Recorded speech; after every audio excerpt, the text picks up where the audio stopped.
Der Pinocchio hat sich sofort auf den Schulweg gemacht. Obschon der Geppetto ihn früh genug losgeschickt hat, ist er gleich als Letzter ins Schulzimmer gekommen. Hallo zusammen.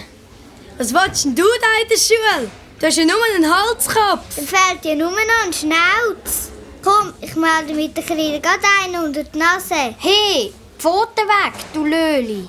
Der Pinocchio hat sich nicht anders zu helfen gewusst und hat dem Bub ins Skibein geschüttet.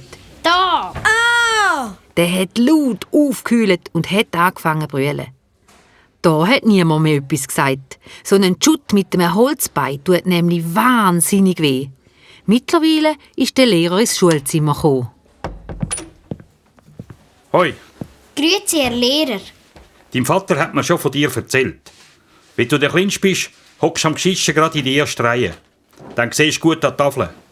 Da hat dem Pinocchio ganz und gar nicht gepasst. Wer hockt schon gerne in der Schule in der ersten Reihe? Der Lehrer ist jetzt genau vor ihm gesessen. So, jetzt musst du mir noch ein paar Fragen beantworten.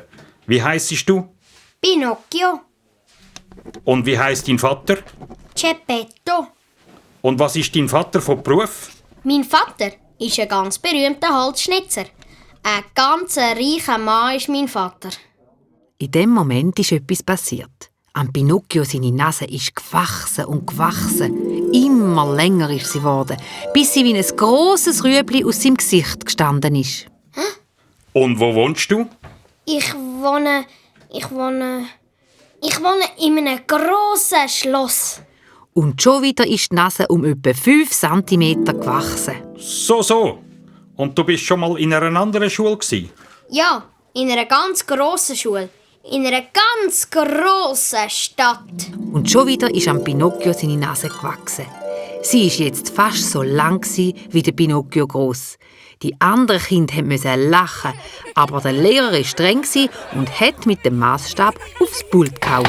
Ruhe jetzt! Ihr seht, Lügen haben nicht nur kurze Beine, sondern auch lange Nase. Ich geb's zu. Es ist alles nicht wahr. Mein Vater ist ganz arm. Er hat auch kein Schloss. Wir wohnen in einer Holzschnitzerwerkstatt. Und es stimmt auch nicht, dass ich schon mal in der Schule war. Ich habe alles erfunden. Und mit jeder Wahrheit, die der Pinocchio erzählt hat, ist seine Nase kürzer geworden, bis sie wieder normal lang war. Das hat dann Pinocchio gelangt für heute. Bis zum Schulschluss ist er dann noch ganz brav an seinem Pult sitzen geblieben.